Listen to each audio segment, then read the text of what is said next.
tey bu nga xam ne moo fi njëkk a samp école bii ñu taxaw ko ci kanamam mu jël fi ay garab def ko fi yaakaar naa ne lépp doon wax suuf bi ñëwee bëgg dagg garab sax directeur boobu fekk lay ñaan na ko may benn doomu mango ma dal bon dafa mel ni tey lu fi bàyyi dafa mel ni alal lu dëkk bi la fi bàyyi njëriñu dëkk bi la fi bàyyi ah li may wax nag mooy tey dana delluwaat wax tey suñu may njëkk di wax nit ñi directeur am na loo xam ne dañ ko dénk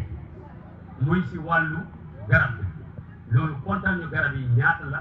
ñu xam ñaata taata bi ne ñu xam ñaata taat yi lan la ñuy jënd bu loolu jàllee wéy ñu bàyyi xel ne tey suñ mën da fajal suñ bopp dañ ko indi audrey mu faj parce que yàq bi dafa métti te tey kenn ku ne yaa ngi am doom yoo xam ne mu ngi jàngee Samba Gueye am na doom yoo xam ne ñu ngi jàngee Dakar am na doom yoo xam ne ñu ngi jàngee Saint-Louis am na doom yoo xam ne ñu ngi jàngee Ndar yaakaar naa ne tey garab bii buñ ko jëmbatoon tey yaakaar naa ne alal bi war naa mën a soutenir xale yooyu noonu génn war naa mën a soutenir xale yu nekk ci dëkk bi bon nag dafa mel ni tey lu ñuy wax mooy suñu ko contrôlé ba pare bañ xam ñaata garab la loolu bu ñu ko mën a fajal ci bopp wala ñu mën koo aaral ñun day andi ñu wax xam ne dañ ko mën a faj parce que dañ daan wax ne suuf wala géej gi kenn mënu ko aaye yaakaar naa ne bu ne képp ko dagg benn fan xam nga ni la fay fekk su boobaa nag buñ toogee ba nga xam ne ñun mënuñee fajal suñu bopp ñun day xoo oto forêt dana fi ñëw saytu ñu garab bi ba meññ ñu teg ko ci loxo yoo xam ne loxo yu leer la ñu xam ne ñun alal yi ñoo ko moom foofu lu may wax mooy tey taabul ji rafet na taabul bi lan la mooy élèves yu dugg ci école bi parce que tey buñ xoolee daggandu lu fi nekk ci xale ñun boo demoon ci warul lemp ko le buñ la waxee directeur nga ne loolu amul ci dëkk te tey xoolal ñaata classe moo nekk yi dëkk bi ñu jël suñu doom ñuy bàyyi ñii ne sax ci sànni guy yi sànni mango yi sànni ndox yooyu mu mel ni ay doom yoo xam ne ñu tudd leen ñu bàyyi xel ne xam ne yàq dafa wéy parce que bu ne nii yaakaar naa ne luñ xool bañ ne jub ak jubbanti moo ne képp buñ ne jub ak jubbanti nañ njëkkee jubbanti suñ biir kër yi njëkkee ko suñ biir léegi njëkkee ko suñ doom yi bon bu loolu buñ ko defee yaakaar naa day dem ba xam ne jëmi jamono lii dafay dal di am lu nga xam ne njëriñ laa doon ah jàngalekat bi nañ jël xale yi jox leen mu jàngalekat bi xam ne man maa saytu élèves yii bu boobaa dafay sawar si école bi sax yaakaar naa bu ñu dàggoon bu tey jàngalekat boobu koy waroon na sawar a ñëw waaye jàngalekat boo xam ne boo duggee ci biir classe bi yaa ngi jëmmandoon day ñàkk élève loolu te ñoom seen élève bu juróomi nit doon ñëw sax seen weer moom amul kenn ku koy wàcc boo ko ak arab am naa fukki nit fukki lañ maa fay am naa ñaar fukki lañ maa fay kii boo amoon ñaar sax lañ ko fay dañ ko fay kon ñu xam ne suñ doom ñun ñoo bëgg moo xam suñ doom ñun ñoo bëgg ëllëg avenir am baax kon nag képp koo xam ne da nga bëgg sa doom avenir baax da nga koy tabax bu rafet tabax bi bu juut fondation bu juut loo ci teg bu daal boo tax dafa mel ni am na loo xam ne nañ ko préparé da ko jéem a jubal yéen ñu nga xam ne da ngeen jaar ci école bii yaakaar naa xam ngeen seen i coono xam ngeen seen i njàng lan laay jëriñ yaakaar naa tey ñu nga xam ne ko ngeen naan wàcc da leen jàng tey bis ni ki tey suñ gënoon a mën a yokk seen jàng yaakaar naa dañ ko gën a mën a yokk xam ne lan mooy njëriñ yi bon nag damay wax mooy képp ko nga xam ne jàng français jàng arabe teew yow nga jàng français ngeen ne man dama jàng français man nit ku bon laa déedéet nit jàng na français gën nit ko jàng alxuraan parce que lépp ci comportement nit rek ci la ne tey génnee fii taxul nga bon taxul nga yàq sa bopp lépp nag lu fi ne nañ jël xale yi dugal leen ci école bi jël xale yi dugal leen ci arabe bi parce que tey jii arabe ak français ñoo mën a ànd tey lenn mën na dox te français bi doxul lenn mën na dox te arabe bi doxul bon nag lépp lu ñuy wax mooy dañuy jël xale yi tey taawul bi am na élèves yu nga xam ne dañuy dikk naxante loolu du fi am képp koo xam ne sa doom da nga ko jël dugal ko ci école bii pour mu jot benn saag rek suba ñu roppi ko jël saag ba dem seen arabe ba day jàng saag ba day dugg ci dëkk ba nangu ko xam ne yow la nga doon def dama ni naqari ah directeur tey am na lu nga xam ne dañ koo jot ci biir dëkk bi muy yaakaar naa ren moo bi ne sa ñaareel xama ñetta bon dafa mel ni école bi am na foofu fekkoon ci sooxe bu métti sooxe boobu noonu yaa ngi jàng nit ñi xool nañ ne jàng baa ngi continuer mu ngi gën a rafet tey yaakaar naa ne lu fi newoon am na lu bëri raxasu lu fi newoon tey duñu wax ne njàng ma baaxul wala nangam na waaye am na résultat yoo xam ne wax dëgg yàlla ñu laan ko jot buñ ko jotee sëpp fañ ko war a jotee daanaka résultat yi suñu xool du neex parce que résultat yi zéro loolu moom wax dëgg yàlla am nañ ko fi dellu fi amaat ba dem nañ ba élèves yi am na ñoo xam ne jël nañ leen récupéré ñu yóbbu leen kër am te la nekk kër am moo war a nekk fii tey monsieur Mbaye ba keroog ba nga ñëwee nañ ci ñu yaakaar naa am na ñoo jaar am nañ ci yow yaakaar bu baax parce que nit da nga koy gis rek am ci moom yaakaar am ci moom comportement parce que la tax ma ne yow lu nga ne gëm nga ko bëgg nga ko keroog ba nga xam ne ñu ngi jël table banc yi da nga jël engagement ci table banc yi taxawu kii la waroon président bi la waroon waaye lépp yaa jël engagement gannaaw directeur nga toppatoo ba bagage bi ñëw ñeneen xale yi bu ñu leen neexul yow da nga jël sa poche neexal leen la ngay jëlee sa poche neexal leen loolu mooy bëgg école bu nga ne réussir kon nag lu may wax mooy tey am nañ jàngalekat bu bees am nañ table yu bees am nañ kàddu yu bees am nañ fexe élèves yu bees école bi bees loolu bu feesee bu suwaa yaakaar naa lu fi mën a nekk loolu dafay gën a jëm kanam waaye nag nit naa bëgg xol naa bëgg a def nangam sa doom bu taxaw ci école bi bu suwaa ngeen ne nga tàllal loxo yi nit ñi ñu jox la askan loolu mën na ne nit ñi bu leen di toppatuñ nañ ba ñu ngi lay nuyu di la jox say wàccuwaay di nuyu aussi imam bi parce que ñun yàlla dafa def ñu bokk ci xeetu sallallahu alayhi wa sallam ki leen fi teewal ci kaw suuf mooy imam yi ñu ngi leen di nuyu di sàkku ci yéen ñaan saa su nekk di nuyu aussi ki nga xamante ni ki moo jiite parents d'élèves bi di nuyu président bi nga xamante ni moo jiite tey collectif bi waral bis bi tey ñu mun cee ràññee ñoom Abdou Seck ñoom Mamour ñoom Medoune ak su ma limee Dioum ñu ngi leen di nuyu aussi di nuyu aussi gan yi nga xamante ni ñoo ñëw fekk ñu bis bi nuyu jigéen ñi nuyu élèves yi sant yàlla bu baax nag fekkeewaat bis bi mooy ñeenteelu yoon ñu di koy def ma mun leen a biral ne bis bu mel nii fii ci Dagandoup rek la am école yi nekk ci commune bi yëpp amul fenn foo ciy dem ba lu mel nii ñu di ko fay amal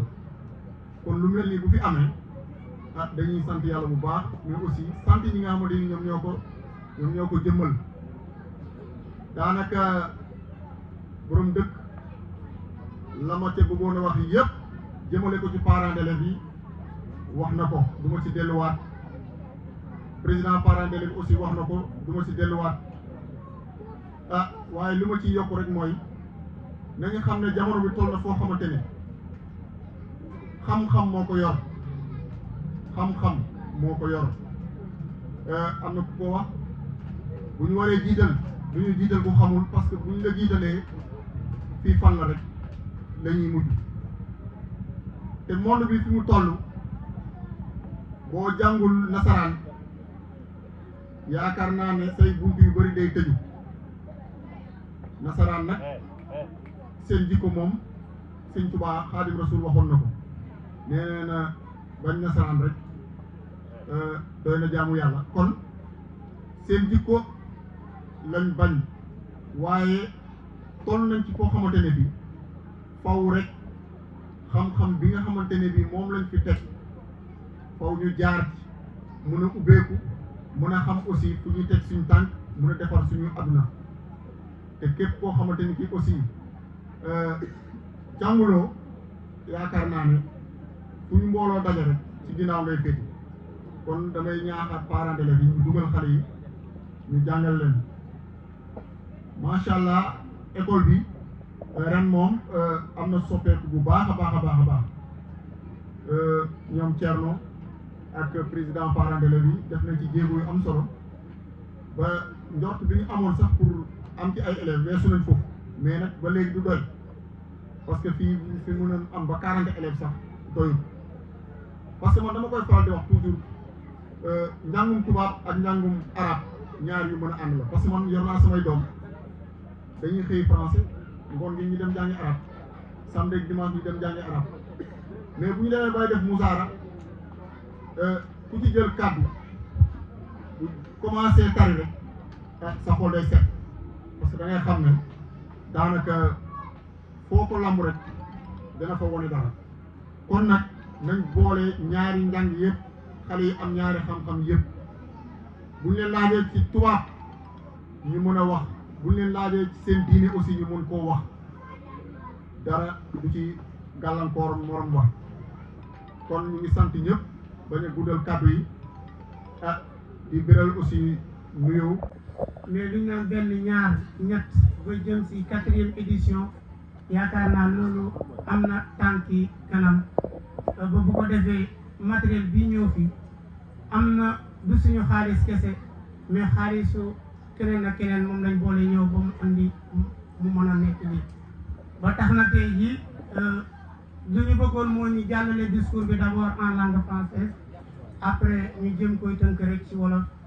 parce que am na ñu nga xam ne tey jii nekkuñ ci contribuer nañ ci te xëy na bu ñu waxee ñoom ci langue bi ñu ko mën a comprendre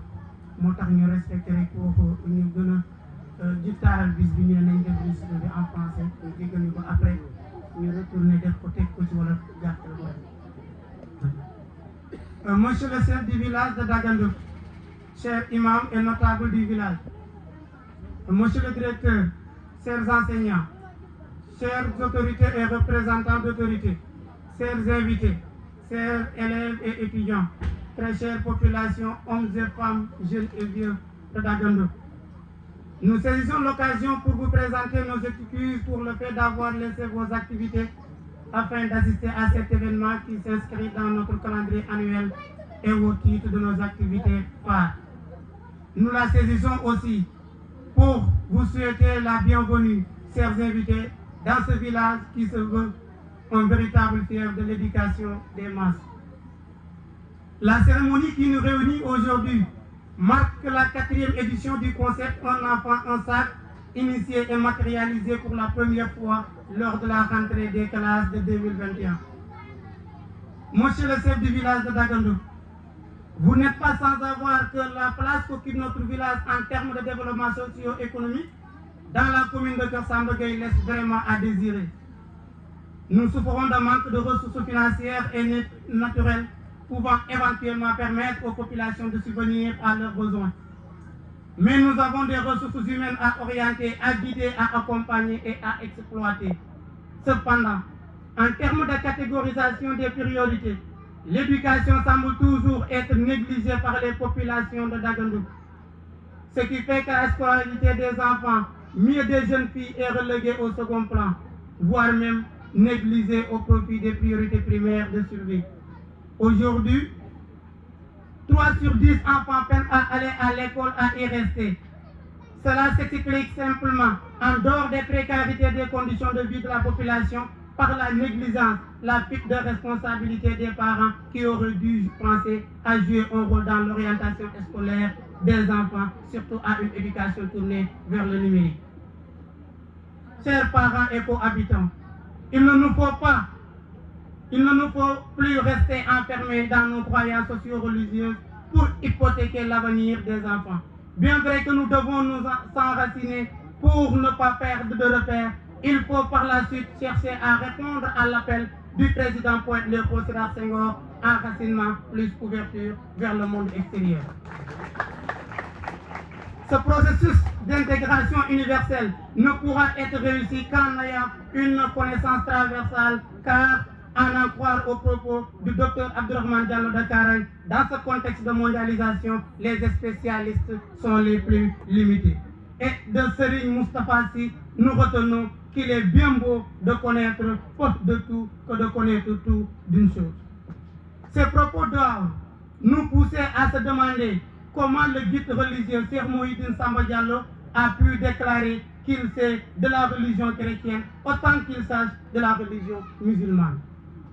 En dépit de toutes ces considérations, les populations de Dagandou préfèrent envoyer les garçons vers l'apprentissage des métiers et les filles sont données en mariage précoce en toute méconnaissance de la Convention du 20 novembre 1989 relative aux droits des enfants, de la Convention du 18 décembre 1979 sur l'élimination de toutes les formes de discrimination à l'égard des femmes, et pire encore des dispositions du Code de la famille sénégalais qui organise les conditions de fond et de forme du mariage au Sénégal. Et pourtant, l'autonomisation des femmes, seul moyen de mettre fin au VGB, c'est-à-dire violence basée sur le genre, la domination masculine, passe impérativement par l'instruction des jeunes filles. En tout état de cause, les responsabilités sont partagées entre les parents d'élèves, les enseignants, les jeunes du village et les autorités locales. Cher directeur de l'école élémentaire de Dagandou, conformément au principe de continuité du service public qui voudrait qu'en matière de gouvernance, les hommes passent et les institutions demeurent, vous avez hérité une école qui rencontrait beaucoup de difficultés à l'instar de plusieurs écoles dans la commune de Kassambagui. Le cas de Dagandou était l'une des cas illustratifs de la situation éducative dans la commune. Diminution des effectifs dans les salles de classe, l'augmentation du taux de scolarisation et la fermeture de certaines écoles. Sous le mutisme et l'inaction notoire des autorités municipales dans pareilles circonstances, réfléchir sur l'éducation dans cette partie de la région de Fatick devient une obligation pour tout acteur dans le système. Et comme tout autre membre d'une société donnée, l'écrivain est embarqué dans la galère de son peuple. Ainsi, il s'engage dans tous les combats pour défendre des causes nobles en transformant à cette occasion sa plume en épée de guerre. Essayant de me mettre dans la peau de cet écrivain, j'ai beau chercher à dénoncer notre système de gouvernance locale, à plaider pour la cause estudiantine et à avertir sur la situation éducative dans notre commune. Et cela, lors de la cérémonie officielle du POSCO du CM de Kassambagui, en date du 13 mai 2017, dans un discours au terme duquel je disais la déscolarisation est un phénomène qui touche notre localité. Nous, ces dignes fils, nous pouvons renverser la tendance si nous le voulons. Sincèrement, ce n'était pas trop tard, mais il fallait faire vite. Tous ces efforts n'ont pas permis de voir un retour au normal de la situation globale. Du coup, reconnaissant l'impuissance de la plume et du faible apport de l'écrivain à son peuple en situation de détresse, nous avons décidé de changer de stratégie en mettant en place des actes concrets s'inscrivant dans le cadre de la participation citoyenne et de l'engagement communautaire. Alors, vu le faible taux d'alphabétisation des jeunes et le manque de moyens des parents pour couvrir les besoins en matériel didactique de leurs enfants, nécessitant notre implication dans le but d'améliorer les conditions d'études. Pour ces motifs et d'innombrables raisons, nous avons lancé la campagne Un enfant, un sac. Ce programme est un commencement pour un long processus qui va s'inscrire dans la dynamique de faire de cette commune, au-delà de notre village, un lieu d'éducation et de formation des masses. Étant à sa 4e édition, l'objectif que nous nous y sommes fixés consiste à soutenir l'éducation des enfants afin de contribuer à leur inscription massive au CI et ou à leur maintien à l'école. Chers assistants, au regard de la situation telle que décrite, nous interpellons non seulement l'autorité municipale à revoir sa politique éducative, mais surtout la jeunesse communale de prendre le bras à bras le corps de la lutte. Chers concitoyens, à la question de savoir quelle est la valeur d'un intellectuel, l'autre répondait en disant qu'un intellectuel n'est rien s'il ne vit pas la cause de sa société. Et vivre cette cause revient à chercher à leur apporter assistance. À ma jeune génération, n'emboîtons pas le pas à nos aînés qui se sont laissés faire. Engageons-nous pour la cause du besoin ou pour le besoin de la cause. Faisons ce que l'avocat congolais demandait à la jeunesse africaine, de quitter le confort de leur naturalité et de se mêler des choses qui ne le regardent pas. Car d'après lui, celui qui n'est pas dégoûté par ce qui est dégoûtant est plus dégoûtant que ce qui ne le dégoûte pas. Chers invités, chers assistants, à ce niveau de mon discours, j'aimerais bien marquer une aposiothèse pour me consacrer sur la vie et l'œuvre d'une personne qui nous a tous marqués de par ses nombreux actes qu'il a eu à poser durant sa courte et utile vie. Je veux nommer notre deuxième frère, Samba le révolutionnaire marron. Dr Abdoulaye Gueye disait que lorsque vous avez un projet, il ne faut en parler qu'à ceux qui vous aident à les réaliser. Et lorsque l'idée m'est venue de mettre en place ce projet, les idées assorties de notre entretien téléphonique ont donné naissance à la première édition de ce concept. Je sais à quel point ton implication dans le projet était importante. Vous étiez la main invisible qui me poussait vers l'avant, qui me galvanisait. Changer l'image de notre village par et à travers l'éducation, le social, tel fut notre engagement. Tu seras irremplaçable, cher frère. Tu étais religieusement écouté et admiré lorsque tu prenais la parole lors de la réunion organisée chaque deuxième jour de Tabaski. Merci pour tout ce que tu as fait pour ton terroir. Nyombato a perdu, Karang a perdu, mais Dagandou pleure la perte de son valeureux, digne et courageux fils. Suite à votre élection à la tête de l'association villageoise Andeleral Dagandou, le premier acte posé avec toute l'équipe était la réfection des nattes de la mosquée. Aujourd'hui, si la clôture du cimetière reste un sentier inachevé, c'est dû en partie à votre longue maladie. Tes compatriotes sont autant fiers de toi que tu l'étais de nous. Les Wolofs disent Koumatal Dem et Koudem Baye Mebet. Nous avions un projet pour notre cher village. Aujourd'hui, vous partez sans assister au couronnement de vos projets. Et un vrai patriote, au sens propre du terme, vous êtes mort. Patriote tu étais pour avoir milité en faveur de PASTEF, patriote, parti politique autant pour moi, où toutes tes actions, tes travaux de sensibilisation restent remarquablement remarqués. Aujourd'hui, tu aurais pu mériter un poste de responsabilité dans ce nouveau régime de Djugol Djubanti comme tes compatriotes. Nous portons le flambeau pour que la relève soit assurée. Repose en paix, Chambar. Très cher, en prenant la parole, je crois avoir oublié de vous rappeler qu'il m'est plusieurs fois reproché le fait de ne pas pouvoir terminer la prononciation d'un discours. C'est ce que je vais essayer de faire, même ayant beaucoup de sujets qui mériteraient d'être soulevés. Je suis arrivé à un niveau où je dois prendre congé de vous en remerciant cette longue liste de personnes qui ont pu participer à la réussite de cette 4e édition du concept Un enfant, un sac. Il s'agit tout d'abord de l'ensemble de la population de Dagandou, en l'occurrence les jeunes, singulièrement les élèves et les étudiants. Modou Khouma de Kër Ousseynou Dieng, Mbaye Ba de Kër Ayibka, Ndeye Astou Faye Grand Médine, Docteur Bourama Mané, Madame Nokho Nefatou Kiné Touré de Kër Ambou, Babacar Ndiaye de Kër Ambou, El Hadji Ousmane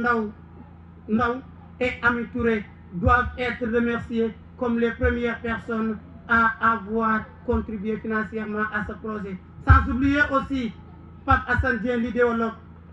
Docteur Ba et tous ceux qui ont contribué à travers Mamour Nguer, les maires Lansana Sano, représentés ici par M. Traoré, maire de Djilor, et Maboussa Diallo de Diagan Barka et Bassirou Gueye de Koussélé Gueye. Mille merci au duo Moustapha Yanga et Ousmane Sarr, propriétaire de LPS, et de Souleymane Ndiaye qui nous a accompagnés depuis la première édition. Merci à tout le monde et que la fête soit belle. Nous jégalu rek ci temps bu gudd boobu ñu jël comme niñ ko waxee woon rek ci njëlbeen mooy il fallait ñu lire discours bi parce qu'il y avait beaucoup de choses yi nga xam ne bëggoon nañ ko ci soulever. Et donc ceux qui nous ont compris à travers ces propos savent le pourquoi on a pris autant de temps pour écrire ce discours et aussi autant de temps pour le lire. Kon mbokki dimbu gi li nga xam ne nii moom la fi imam wax kii kon Baye Samba muy borom dëkk Sakho Cheikh directeur yaakaar naa loolu dafa doyoon sëkk waaye ñu ne tamit boo gisee ñu engagé wu ci lii yàlla dafa def école bi sax doorewul fi parce que tey bu fekkoon dañ ni waaye olof dafa wax mën a bay sa yow tànk rek mais ñun yaakaar naa 2003 fi leen daan xëyee waa ko dem kër am bu jàngi une heure ñu wàcc ñëwaat dimbu gi def ko juróom-benni at ba ñu ne ñëw leen fii dimbu gi dañu noonu dañuy continuer suñu jàng kon donc tey jii dañu war noonu jóg dem commencé ba kër am waaye xamaa ne boobu tamit yëpp daa ngi desay am waaye nag di ndamoo dëkk ba fexe ba dëkk bi dina ndamoo yaakaar naa loolu moo gën a am solo te bu ñu génnee dëkk bi boo suñu saat dem suñu xëyee ba bu école ubbee ba jant so dañuy nekk di jàngal ñeneen ay doomi jàng xëy na nag loolu suñu destin la jàng ba am bac lu ñu bëggoon la mais jàng bu gudd biir université du lu ñu bëgg su ma ko waxee nag ñu bëri dina leen jaaxal waaye boo waxaan ñoom Mbaatu wala nga ne Saloum wala commune Kër Samba dañ naan dafa am manque de cadre amuñ ko dañ naan manque référence mais tey dama ne niveau bi nga xam ne toll nañ fa si jàng yaakaar naa ne bépp gune bi nga xam ne yaa ngi dàggandu bu fekkee ni tey ji bëgg nga ñuy sut si foofu di nga gën a yokk sa jéego yokk sa tànk gën a takkaat sa ceinture xam ne dese na la ay chemin des kilomètres de marche des sacrifices à faire waaye nag tey jii bu ñu dajalee bagage bi yëpp indi ko fi toll na ci jamono bi nga xam ne parent bu ci nekk boo bëggoon a jënd cahier bic sac doon na métti lii bi ñu ko calculé day tourné lu mat juróom-benn fukki junne saag yi fi nekk ak lépp boo ko calculé di dem si événement bi lépp da koy passé mais bu leen yaakaar ne sama xaalis la foofu nag muy waa dimbu gi dinañ leen si gërëmaat muy jeunesse bi parce que édition yi amoon yëpp dañ daan doon nga xam ne ñenn nit ñoo ko daan def waaye tey ji bi ñu demee bi édition bi ñëw di si gërëm taxawaayu Ibrahima Cissé Thierno Cissé Ali Cissé Jama Touré ñëpp Mamour Ndiaye ñëpp laay wax sax waaye dañ ne mbir bu amee nañ ko soto ñu dugg ñu waxtaanee ko si gën nañ ne réeroo amul ñàkk waxtaan moo am li ñu si leeral rek mooy ñi nga xam ne yaakaar nañ ne bu affaire bi dañ koy politiser gis nga bu doon politique kon da ngay dégg ñu ne tuddee nañ ko diw ak diw mais amul ci bu fekkee ne dañuy même bu fekkee ne politique la c'est parce que la politique c'est l'art de bien gérer la cité ñun fexe nañ ba suñu carnet adresse bi ñu am ñu fexe na ko sëñ bi suñu dëkk de lii moo fay jàng tawat lu ko saafara lañ bëgg lii nag lañ yaakaar ni buñ ko jaar dañ ko saafara mu ne lii de lu baax la xaaral jàppale muy surtout le maire Lansana Sano bi nga xam ne di édition bi commencé ba léegi chaque fois di demee ni docteur ak ku ci nekk boo leen woowee da ngay toggal da ngay leen woo naa leen ñu ne loolu de lu baax la dañ say contribuer duñ ci xaar sax leneen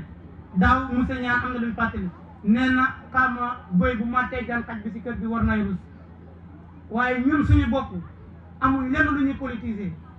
projet bi koo bëgg a politiser dañ ci xaar suñuy tànk tubay ba nga xam ne ni doon lépp mbirum politique bu politique jotee élection yaa ngi jot ñu dem defi jóg mais bu fekkee ni dimbu gi moo ñu tax a jóg ku ci nekk na bàyyi li nga xam ne nii moo ñu diviser lu ñu boolewoo doon benn parce que liy développé dimbu gi doomu dimbu gi la mais doon kenn la preuve en est que ñi fi jaaroon monsieur Coly nekkul fi monsieur Dia day dem Demba dem na madame Mbaye dem na ku ci nekk ñëpp dem nañ donc lu ñu naan l'institution demeure et les hommes passent donc ñëpp dañuy passé école bi école dàggandu la kon nañ ko gën a ñëwal ba nga xam ne day bokk ci meilleure école yi jotaay bi nag bu daan am xam nga nu mu daan mel Samba Maron daan toog fii ku ci nekk xam na ne ci dundam lim jëriñ dimbu ga bàyyi Samba dem bi ma demee néegam daf ma ne tolloon na fi benn jamono mu naan leen na ngeen dem def wuti délibération seen suuf si ndaxte jamono dina toll fu nga xam ne nii am da nga soxla sa suuf te doo si jot nguur la si teg ci loxo kon ba muy wax loolu gisoon na ko tey jii moo taxoon donc doon na ko nga xam ne nii dundam lu mu gàtt bëri le barkele moo gën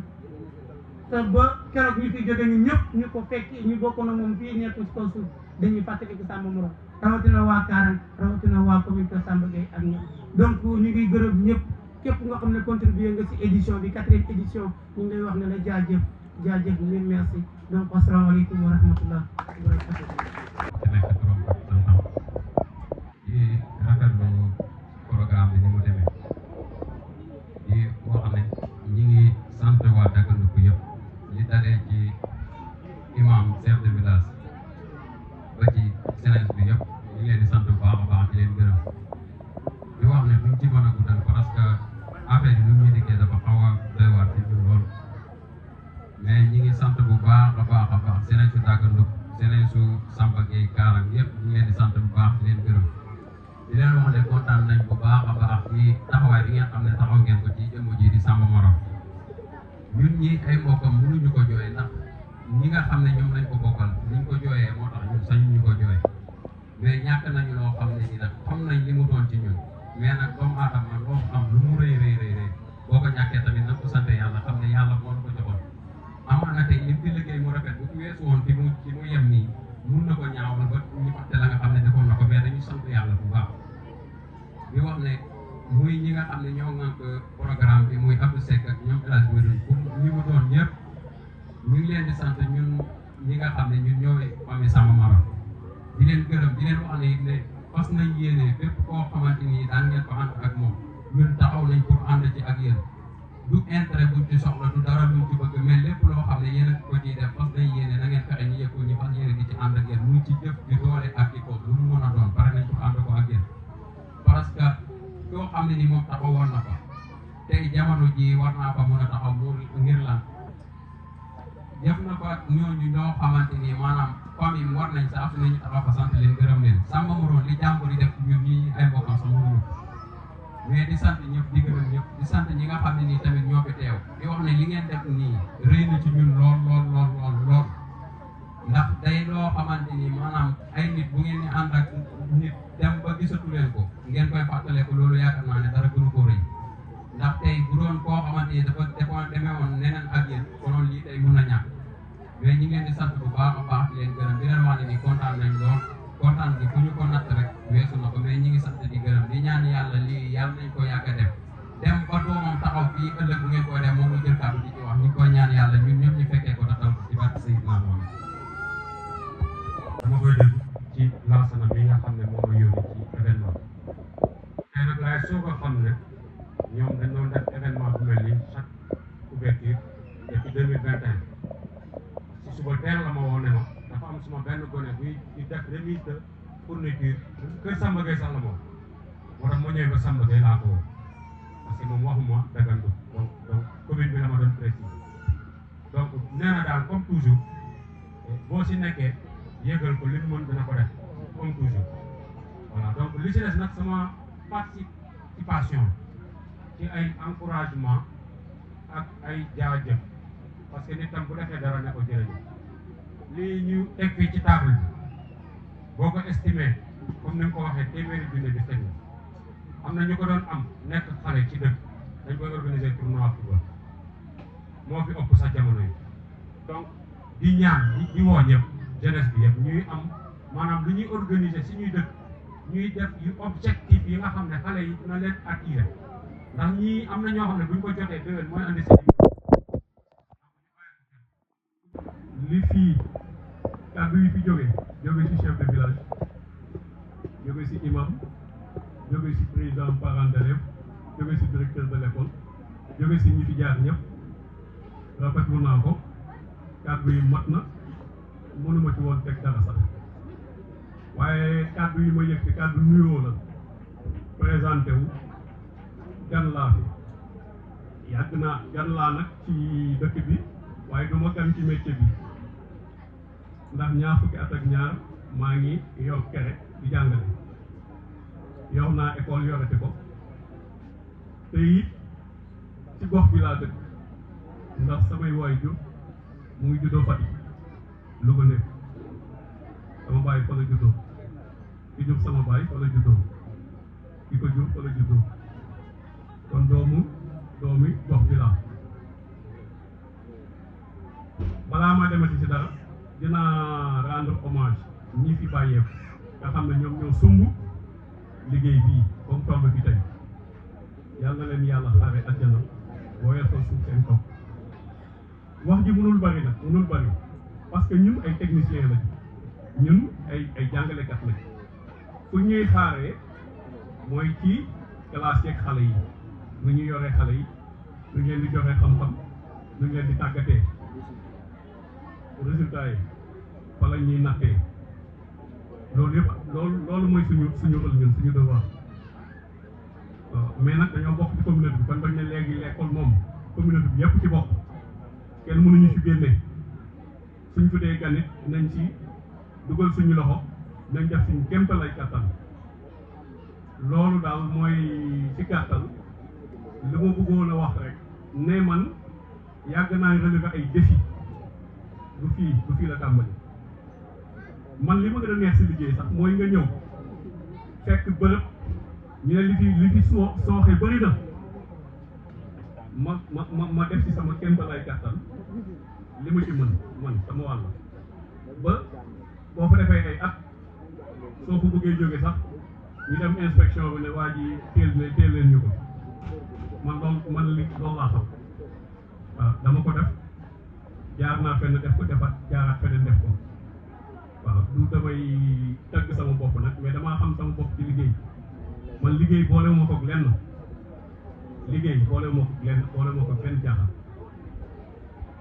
liggéey li may jógee sax fa ma jógee mooy kër ga école parce que sama temps libre sax su ma jegee dama koy consacré école loolu nag depuis 22 ans noonu lay defee du ma xool grade du ma xool fonction li may xool rek mooy service bu ma mën a apporter xale yi ak école bi ak communauté bi man loolu mooy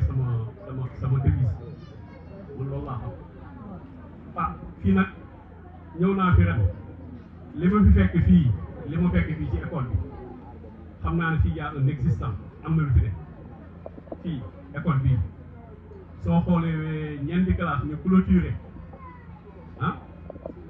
ak yii fi nekk yëpp ci meññeent ak yooyu am na école yoo xam ne fële amuñu ko donc lii yëpp ay ressources la yoo xam ne comme ni ngeen wax sànq mën nañ ci def ay jéego ci école bi te man ci tànk yooyu laa taxaw maa ngi gërëm nag monsieur le directeur maa ngi koy gërëm di ko sant parce que ba mu ñëwee ba léegi li ma gis muy doxalee dal na sama xel donc loolu daal en gros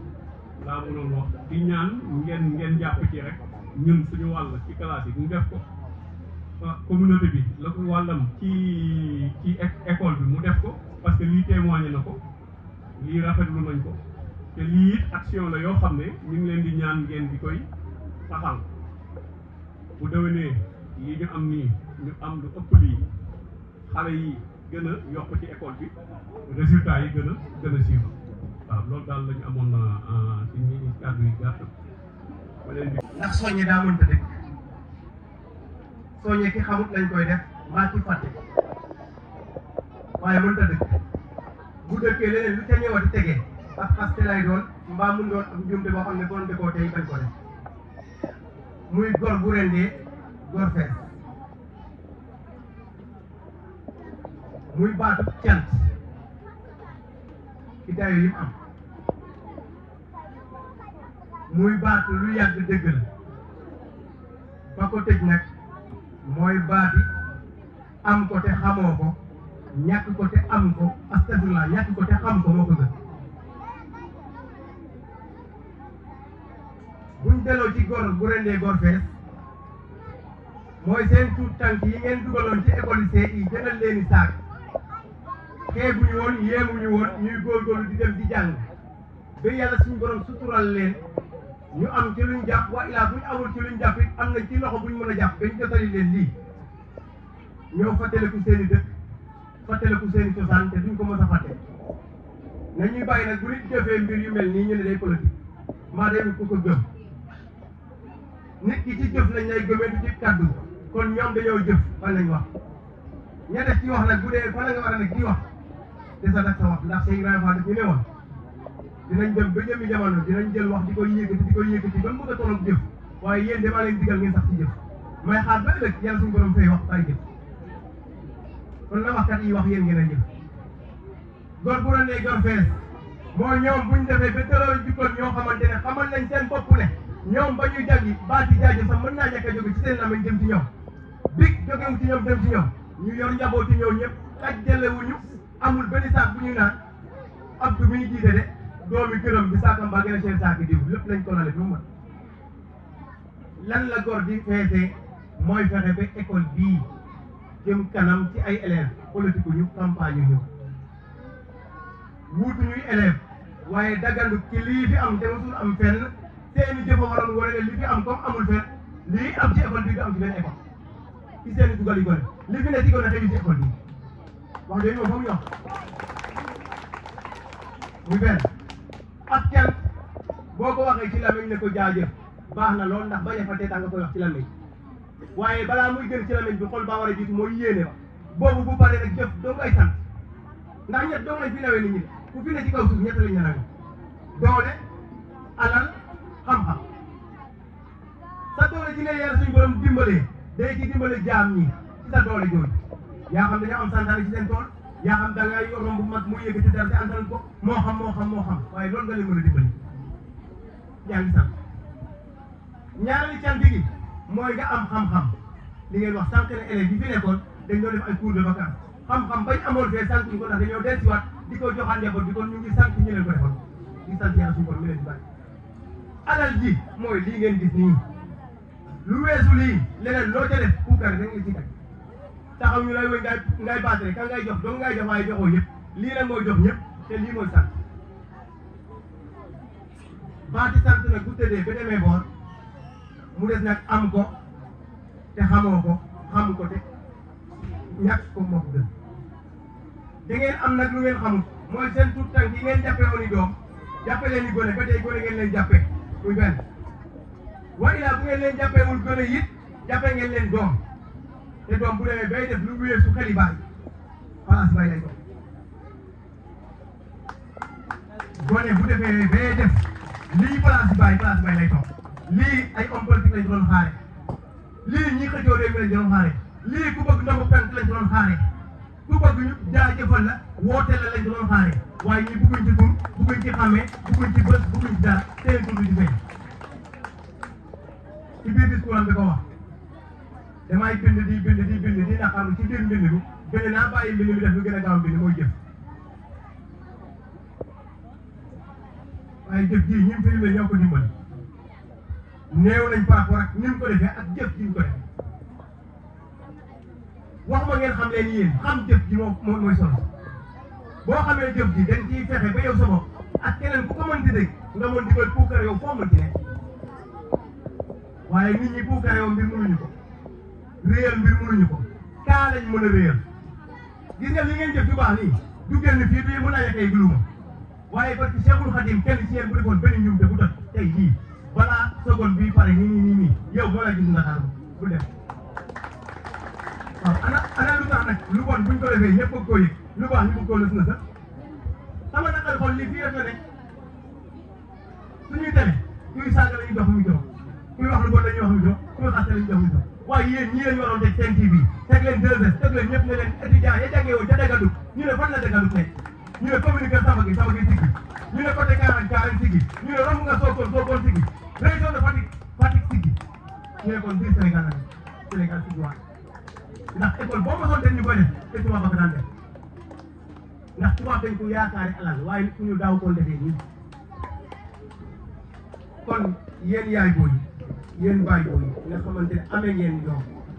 campagne ñu ngir ngeen dugal seeni doom fii ñu jàng waaye ku bëgg sa doom daal amal njëriñ askan wi te yàlla suñu borom nee na ki ma gënal ci jaam ñi mooy ki ëpp njëriñ ci jaam ki ma ëpp njëriñ ci jaam ñi loolu rek la béyal sa tool góob ko ba mu jeex nga jox ko jaam ñi ci dëkk bi yëpp doo ñàkk mukk waaye fuñ toll ñoom sama dina jël waaye li ñëpp bokk nag bu ko kenn yàqee ngor de fane kon nañuy bàyyi di yàq li ñëpp bokk yéen yaay booy bu ngeen bëggee defara fii mooy élèves yi nekk biir Dagandou bi yëpp ci école bi effectif école bi yëpp benn classe la kër Samba Gueye te yéen li ngeen am dañ koy def fii Souleymane Cissé mais bëgg na ko daa amul ñu ci àndat jawrin mais bëgg na ko daa amul ñu ci àndat yéen ñi am ñu ngay ci àndat ba di ko def rek yéen ñi leen meññi dañu ñu mën di ci jot di wax fii góorgóorlu leen wane ne yéen seen bopp sant nañ leen gërëm nañ leen ci lii ba saak yi fan maanaam di manque ñu naan leen élève sangam de waa Amadou ñu yónnee ay saak ñu ma ñu ngi toog di jégalu baax a baax bu fekkente ne kàddu gi jëf na di nuyu Cheikh Oumar président parent d'élèves di nuyu monsieur Diaw le directeur de l'école élémentaire Dagandou di nuyu képp ku fi teew di nuyu président zone 7 de la commune de Kër Samba Gueye monsieur Ousmane Diallo di nuyu suñu yaay booy yi ak leen i sañ day rafet maa ngi gis ay ñoom jéemu ndaw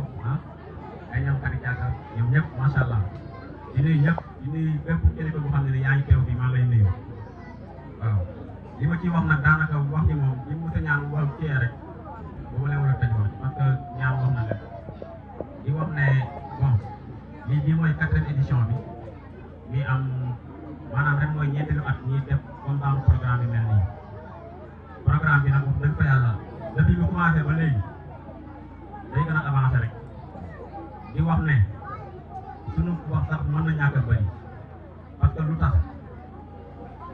yëpp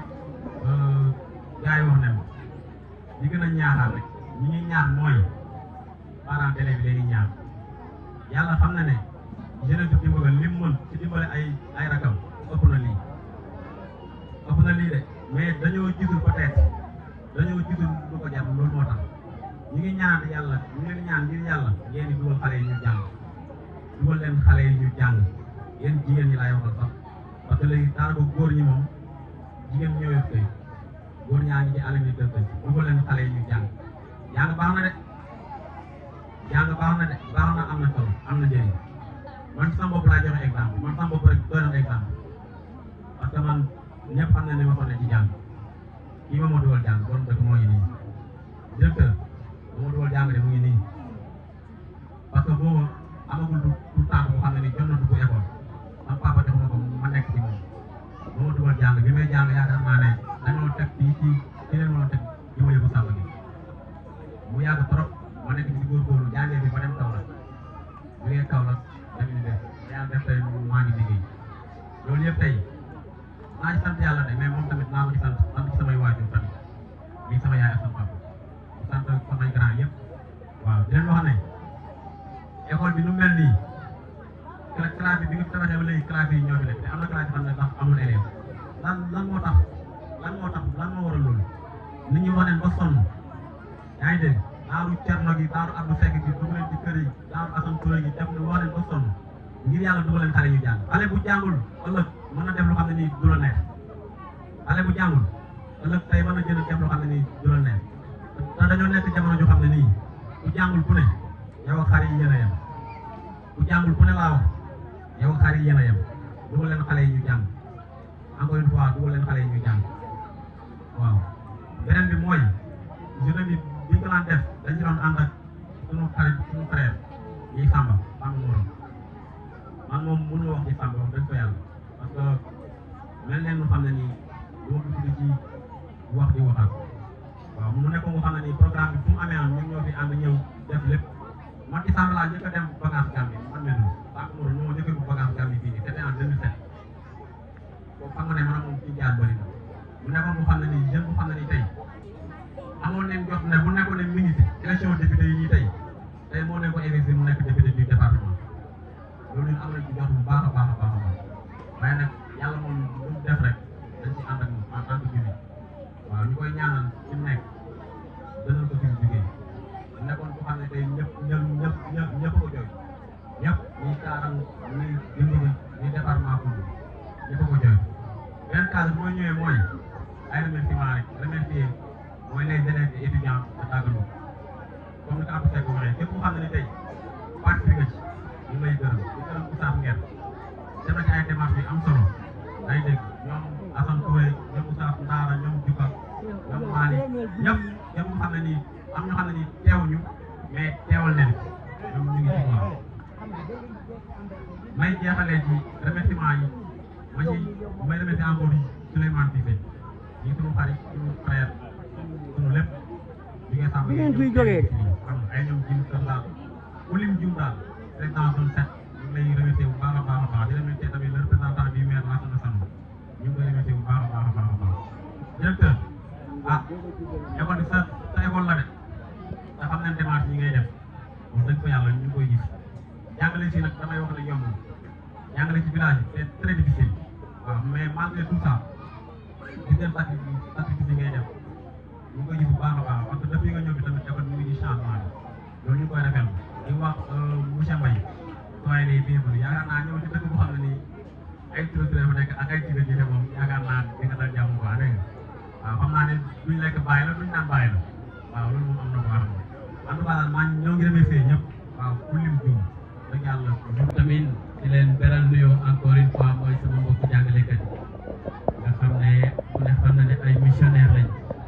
te saa su nekk rek ñoom yaakaar naa ñu dalal leen wan leen genre activité wala geste yu ni mel yaakaar naa dina nekk loo xamante ni ñoom loolu rek la ñuy xaar ci li nga xam ne mooy population d'accueil bi kon di leen jaajëfal xanaa rek damay tënk rek ci kàddu parce que su directeur waxee ci njàng meeg njàngale bi am tamit ay samay mbokku jàngalekat yi nga xamante ne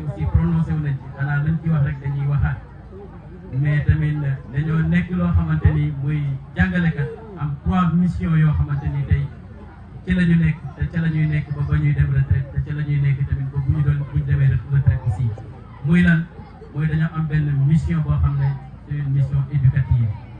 mooy lan mooy yar xale yi te ku ne xale rek yaakaar naa am na li nga xamante ni mooy tàggat li nga xam ne moom la ñuy xaar ci ki nga xamante ni moom lañ ko dénk kon mission boobu noonu c'est une mission éducative waxaat tamit ci beneen mission bi ci topp muy une mission d'enseignement mooy programme enseignement apprentissage bi nga xam ne moom la ñuy jébal xale yi ci biir classe yi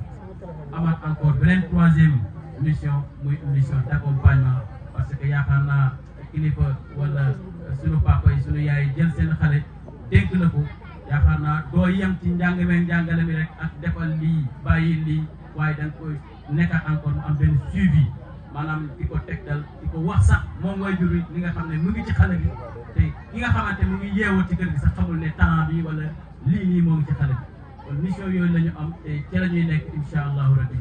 di leen gërëm di leen sant parce que lii tey jeunesse su Dagandougou def néew na jeunesse bi ko mën ba pare te def ko kon ñu ngi leen di jaajëfal bu baax a baax a baax parce que nit xam na yor benn mbir boo xamante ni mënoon na ko cee def mu jaarale wala mu defi ko ci leneen di rendre hommage encore une fois sunu mbokk patriote monsieur Samba Maron le révolutionnaire yaakaar naa ku ne le révolutionnaire am na li nga xamante ni yee nga ko mooy am na lu lëndëmoon leeral na ko am na li nga xamante ni ñi ngi doon wax dinañ ko mën wala duñ ko mën mu commencé ko te yaakaar naa ne comme niñ koy waxee gune mooy mag mooy commencé mais xale mooy yeggali kon lii nag dafa nekk loo xamante ni dañuy ñaan rek jeunesse su Dagandougou ak jeunesse su Kër Samba Gueye de manière générale ñu nekk loo xamante ni di ko jàpp ci liggéey bi di ko ñoŋal mu nekk loo xamante ni luy wéy la kon nag jërë ngeen jëf comme disait Abdoulaye. maa ngi leen nuyu kenn ku nekk tur ak sa sant da def kontaante lool ci bis bi tey da gërëm xale yi te da leen sant da gërëm xale yi da leen sant ndax lii ñu def tey ba alaayi jaraw yi lañ ko defal man mii de suma càmm fii nii li ma ci dale ci jàng xam bokki naa kisi naa def naa loolu ngeen jàng dana ko sant kon balaa maa wax dara dinaa sant xale yi def ko gërëm leen te yal na yàlla yàggal seen taxawaay yàlla jox leen jëkkuram yëpp dina kowe ci barke sëñ mu tey maa ngi leen di nuyu na leen sant na leen gërëm ndax ñoom xale yoo xam ne yàlla ñu xam teel leen rek ndax place bii da sama yëgoon ne ñoom moo ma fi dem bu ko këlee ma ko dem moom waa jiite woon bu ko këlee dem ba mu ko këlee demee mënoon nañu wax ne mu ko këlee dem nañ ko génn waaye kenn koo ñëw rek dellu nettali na kenn ku ñëw rek dellu nettali na ñoom ñoo baax ndax mënoon nañu seet feneen ñi dal ca waa ñoom laa gërëm sant leen gërëm naa leen sant naa leen dama wax ne faa yi nañ jàngloo xale yi nañ jàngloo xale yi jàng xam na njëriñ de njàng xam na njëriñ de waaye bu tàmbalee jàng rek ñaari xar ñetti xar nga génne mu dem nga jël mu may wala nga yóbbu mu liggéey dangaa liggéey ba toqee rek ñëw wala ñu maye la nga dem njàng na dangaa jàng ba xam njëriñ dangaa jàng ba xam njëriñ nga jëriñ say kër xale jigéen ñi fépp leen ndax ànd ak njàng mi daf naa seen kër ku ci bëgg a maye ba ñàkk ku ci bëgg a liggéey loolu ba ñàkk njëriñ laa ca kanam man de li ma xam gën naa xam ne waaye dinaa ko jàngaloo ndax su ne xam naa njëriñam jàng kon dinaa ko jàngaloo man nag jëkk na yàlla na ma ko woon jàng école bii dañee boo xam dinaa ko wax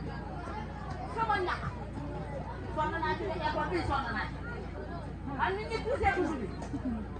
su sanal sànqal dañuy wax koy wax nga ne su fekkee suma jëkk sànqal moo su sanal jigéen sànqal maa ngay si sa ñoo dem école ñaari paar la ñu sa bopp mën na nga dem mu doon ko seen ak jëni boolu daay ko moo tuddee suma maa ko waas man ngay teen bala jëlee ndaa ko tey man ngay si ko soppati la ñu teen bala jëlee ndaa ko tey juróomi paar la ñu ko soppati la loolu yi bëggoon a dëkk bi avancé moo ko mën a lu sa bëri moom leer ma naa mu ma góorgóorlu leen jàpp na xam naa ci yéen yaakaar xam nga yow ma xam ne sa tool yi pexe yoo la ma jëlee demaa nga demaat ko moo leen defoon ko ci moo ne xaas def naa si taxaw nag jëri dem nañ ba xam ci ko toog mu jël la loxo ci bëtt moom toog lépp lu ma si woon defoon nag yàlla def na ko bëggoon naa ko ci avancement xam ndax buñ jàngulaat école français buñ jàngulaat l'école français buñ mën saa mujjee ñu jàngal leen